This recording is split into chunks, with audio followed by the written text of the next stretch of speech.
was an illegal propane tank, and it was just a normal call for them. And when they got there, the gas built up and it ignited.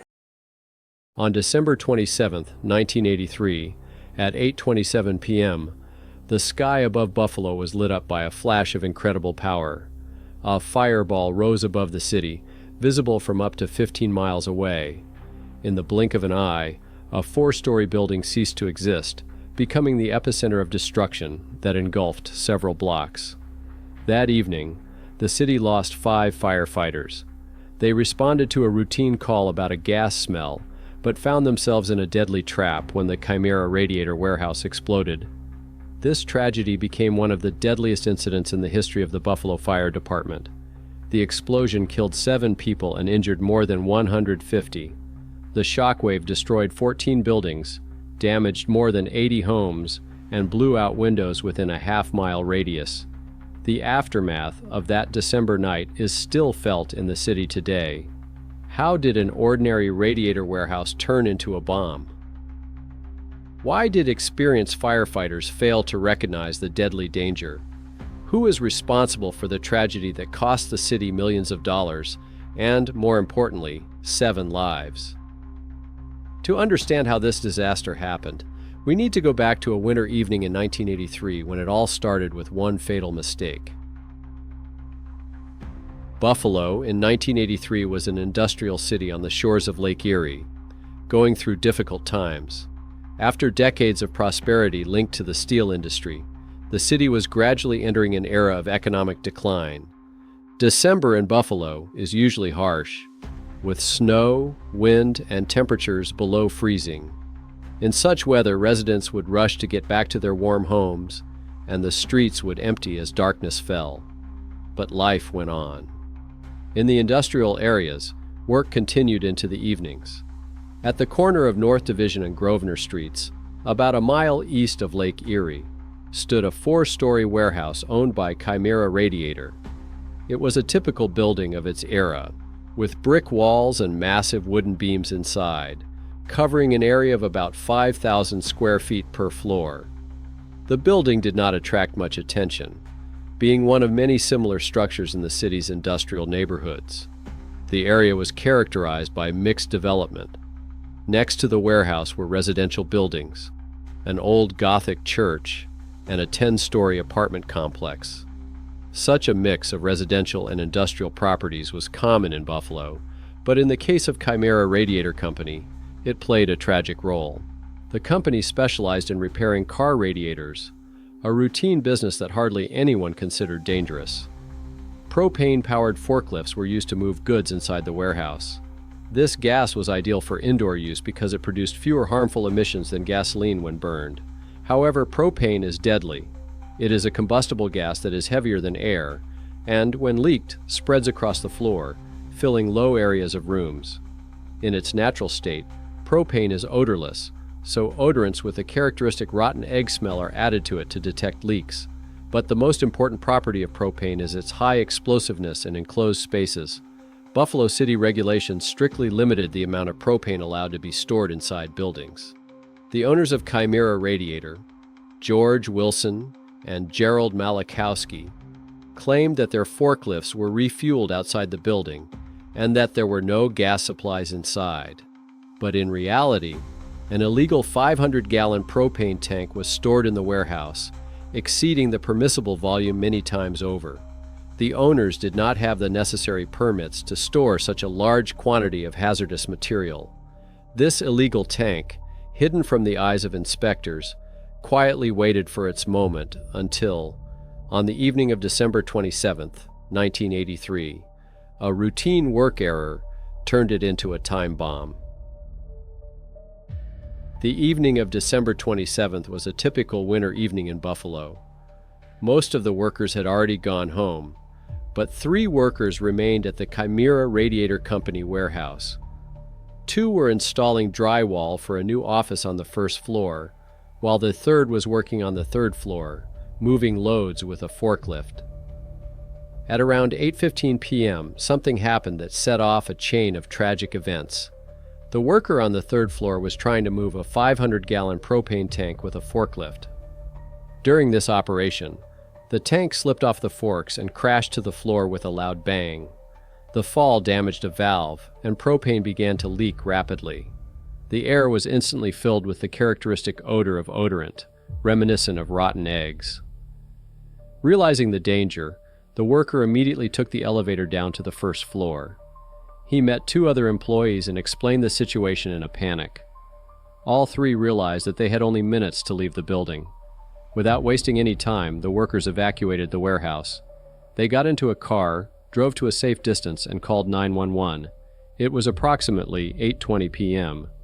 They informed the dispatcher about a severe gas leak in the radiator warehouse. While the workers were calling emergency services, propane continued to fill the warehouse. Being heavier than air, the gas spread across the floors and flowed down the stairs, gradually filling all 4 floors of the building. The invisible deadly threat grew with every passing minute. A few minutes after the call, at approximately 8:23 p.m., the first fire engine, Engine 32, arrived at the scene. After inspecting the building from the outside, the firefighters did not notice any obvious signs of danger. There was no visible smoke or flames, only the smell of gas. Additional units soon arrived, Ladder 5 and Engine 1. The 3rd Fire Battalion was led by Commander Harvey Sapp. He took charge of the situation and began coordinating the firefighters' actions. Following standard procedures for gas leaks, Supple ordered a systematic floor-by-floor search of the building to locate the source of the leak. It was necessary to find the exact location of the leak in order to shut it off and prevent a possible fire. Unaware of the scale of the danger, the firefighters entered the building. Outside, in the frosty December evening air, no one could have imagined that a lethal amount of propane had already accumulated inside the warehouse, enough to cause a devastating explosion. The clock read 8:26 p.m. 37 seconds after Supple's order, something would happen that would forever change the lives of hundreds of people in Buffalo. From the moment the firefighters entered the building, an invisible clock began to tick. Following the orders of Battalion Commander Harvey Supple, the crews split up to search each floor. They moved methodically and cautiously, following protocols honed over years of experience. None of them realized that a critical concentration of propane had already formed inside the warehouse. Firefighters from Engine 32 began their inspection on the first floor, where the smell of gas was already quite strong. Ladder 5 headed to the second floor, while Engine 1 prepared to check the upper floors. All of them were professionals with years of experience. Michael Austin, 39, Michael Catanzaro, 37, Matthew Kolpois, 47, James Lickfeld, 43, and Anthony Vasquilevich, 37. These names had not yet become symbols of tragedy. At that point, they were just firefighters doing their daily jobs. Outside the building, in the freezing air, fire trucks stood with their engines running, ready for any scenario. Local residents began to peer out of their windows, attracted by the red, flashing lights. Among them were 69-year-old Jessie Arnold and her 34-year-old son Alfred, whose home was near the warehouse. Inside the building, conditions were becoming increasingly dangerous. Propane, being heavier than air, accumulated in the lower parts of the premises, reaching explosive concentrations. Any spark could lead to disaster. That spark could have been anything: turning the lights on or off, static electricity from rubbing clothes, radio communication between firefighters, a metal tool hitting the concrete floor.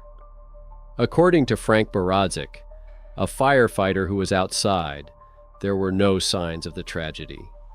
It looked like a normal call for a gas leak. We were following protocol, and at that moment, I didn't feel particularly dangerous.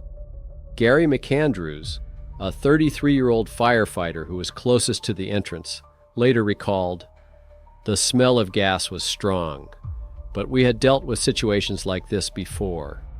No one panicked." These were his last memories before the explosion.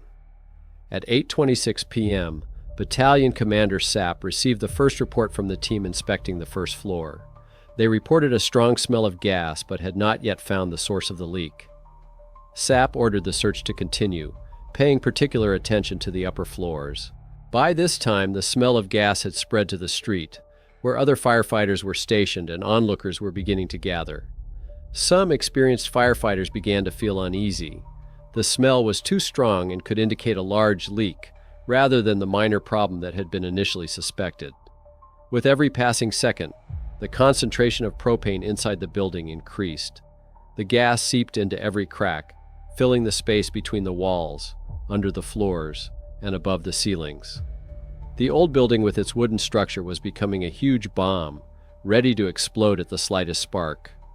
At 8:27 p.m., firefighters on the second floor reported via radio that they were approaching the staircase leading to the third floor, where they believed the strongest smell of gas was coming from. Exactly 37 seconds had passed since Supple had ordered the search to continue. A single spark, a single electrical contact, and the invisible mixture of propane and air detonated. At 8:27:37 p.m., the Chimera Radiator Company warehouse blew up. The concentration of propane had reached a critical level, and an unknown source of ignition, possibly an electrical spark or static electricity, triggered a catastrophic reaction. A fireball shot into the night sky, momentarily lighting up the western part of Buffalo brighter than daylight. The shockwave immediately destroyed the 4-story warehouse, turning brick walls and wooden beams into deadly shrapnel. The force of the explosion was so great that it was felt by residents within a 15-mile radius of the epicenter. Frank Barojic, who was outside, later recalled, "All I saw was a huge fireball. In 25 years as a firefighter, I've never seen anything like it." The blast wave threw him several meters away, but he survived with only minor injuries. Ladder 5 was thrown 35 feet from its original location. Engine 32 was completely buried under the rubble of the building. Engine 1 was thrown across the street and severely damaged. All 5 firefighters inside the building were killed instantly. Michael Austin, 39, Michael Catanzaro, 37, Matthew Colpoys, 47, James Leichfeld, 43, and Anthony Vaskalevich, 37. Their bodies were found under the rubble in the hours that followed. The destruction spread far beyond the warehouse. In a nearby residential building, 69-year-old Jessie Arnold and her 34-year-old son Alfred were killed, innocent victims of the disaster. The explosion completely destroyed 14 buildings in the vicinity and seriously damaged more than 80 houses. A Gothic church nearby lost its roof.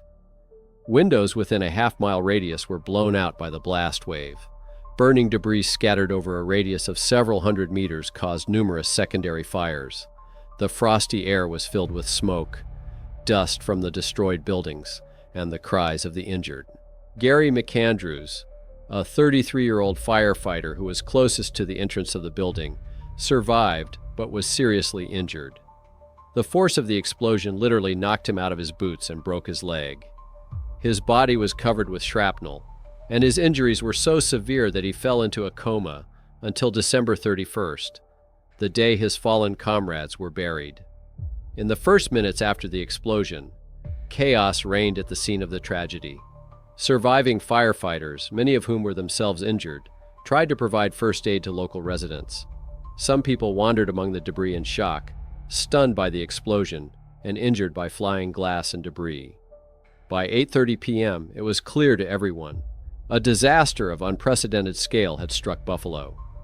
An ordinary radiator warehouse had been transformed into a war zone in an instant. Buffalo lost 5 experienced firefighters. 2 families lost loved ones. Hundreds of people were left homeless on a cold December night. The point of no return had been passed. What began as a routine call about the smell of gas became the darkest page in the history of the Buffalo Fire Department. Within minutes of the explosion, additional fire, police, and ambulance crews began arriving at the scene. A column of smoke lit by the flames from numerous fires rose into the sky above the city. the temperature dropped below freezing, creating additional difficulties for rescuers as the water used to extinguish the fires quickly turned to ice. Buffalo Mayor James Griffin and Fire Commissioner Fred Langdon arrived at the scene shortly after the explosion. Langdon, seeing the extent of the destruction and learning of the deaths of firefighters, was, according to witnesses, broken and defeated. For the Buffalo Fire Department, it was the worst day in its history. A 2-square-mile area around the site of the explosion was declared a disaster area.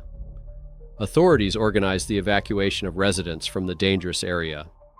The Red Cross set up temporary shelters where victims were provided with shelter, food, water, and medical care. Ambulances shuttled continuously between the disaster site and 5 city hospitals, transporting the injured. In total, more than 150 people were injured in the explosion, including 11 firefighters who were injured directly during the explosion, and 19 additional firefighters who were injured during rescue operations due to weather conditions. Injuries ranged from minor cuts and bruises to serious burns and fractures. The next day, December 28th, New York State Governor Mario Cuomo visited the scene of the tragedy. He announced that the National Guard would be called in to help clear debris and search for possible survivors.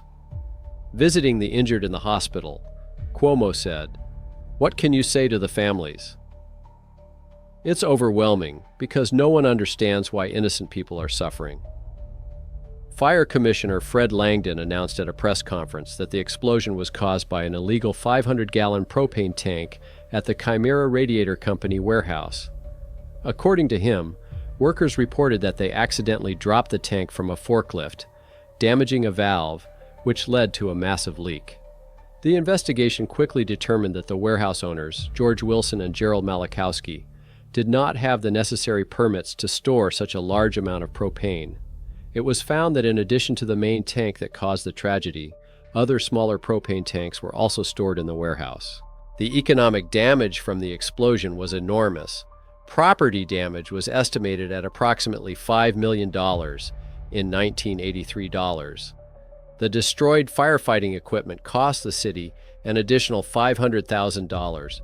These losses, along with the deaths of 5 experienced firefighters, significantly weakened the Buffalo Fire Department, which took years to recover.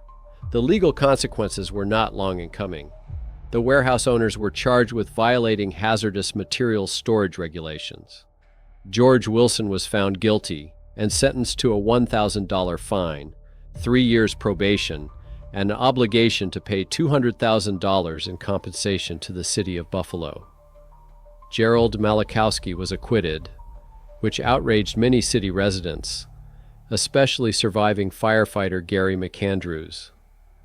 McAndrews, who was still in serious condition and able to speak only in short sentences, commented on Malachowski's acquittal. "This man is free. Jail?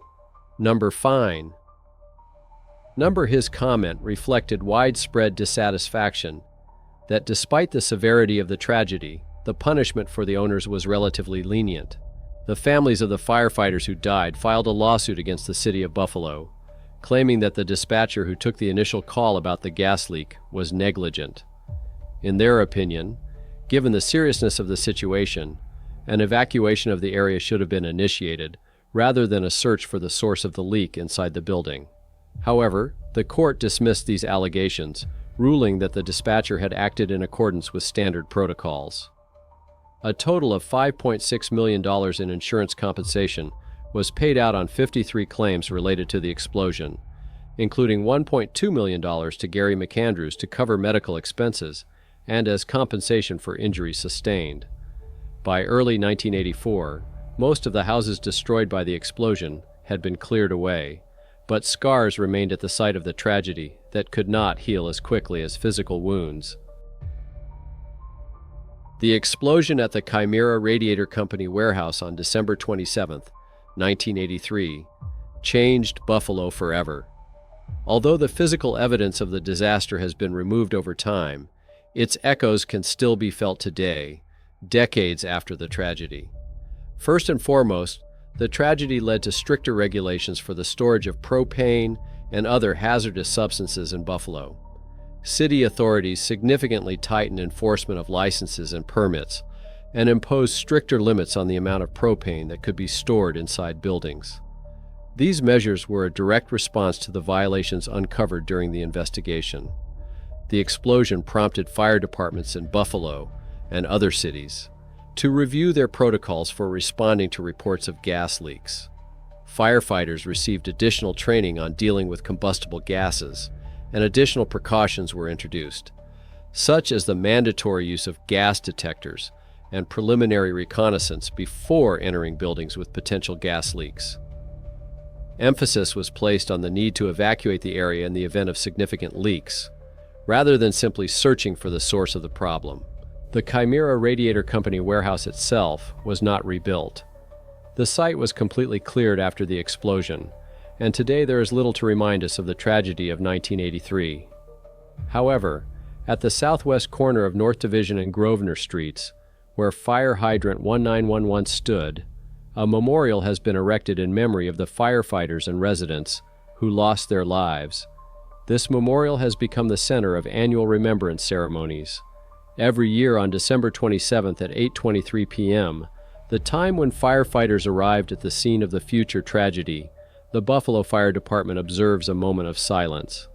Then the 191 signal is sounded in honor of the firefighters from Ladder 5 who died in the line of duty. The families of the deceased, active firefighters, and local residents gather at the memorial to lay flowers and honor the victims of the explosion. "Memory is the only way to honor the fallen," said Fire Commissioner William Rinaldo, and these words have become the motto of the memorial events, and Buffalo remembers its heroes.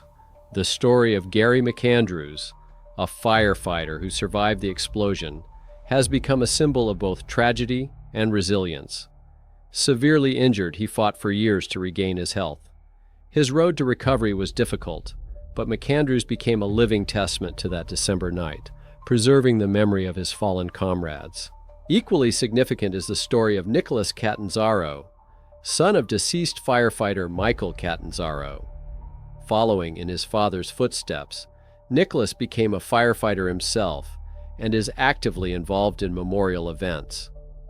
"They are heroes in everyone's eyes," he says of his father and the other firefighters who died, keeping the connection between the past and the present alive. For the Buffalo Fire Department, December 27, 1983, remains the darkest day in its history. Local residents often compare the tragedy to a local 9/11, given its impact on the public consciousness and the city's fire department. These comparisons underscore the emotional impact the explosion had on the community. Over the years, some families of the victims have expressed a desire to reduce the publicity surrounding the memorial events in order to move on. This is a natural part of the grieving process. However, most families in the community at large support the tradition of annual ceremonies, considering them an important way to preserve the memory of the tragedy and its lessons. The site of the explosion and the surrounding area have been completely rebuilt. New buildings have replaced the destroyed ones, and visually, there is almost nothing to remind one of the disaster. However, for those who know the history, this corner of Buffalo will forever remain a place where 7 people lost their lives due to negligence and failure to follow safety regulations. The media also keep the memory of the event alive. The Buffalo News, WIVB, WKBW, and other local media outlets regularly publish articles about the tragedy, especially on anniversary dates, the 35th, 37th, and 40th anniversaries. These publications not only remind people of what happened, but also emphasize the safety lessons learned from the disaster.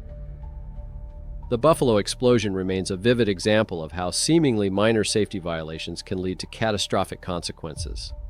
This story continues to serve as a warning and a reminder of the need for strict compliance with regulations when working with hazardous materials, especially in densely populated areas. The story of the Buffalo explosion makes us think about the fragility of our everyday safety. How many warehouses, gas stations, and industrial facilities are located near our homes? Do their owners comply with all safety requirements, or do they cut corners on permits and proper storage of hazardous materials? Have you witnessed industrial accidents or explosions? Perhaps you know of safety violations at businesses in your city, or do you live near a facility that causes you concern? Share your stories and observations in the comments. If you found this story important and instructive, please like it. This will help the video get recommended and remind more people about the importance of industrial safety. Subscribe to the channel so you don't miss new documentary stories about disasters that change the world. Take care of yourself and your loved ones, and see you in the next episodes.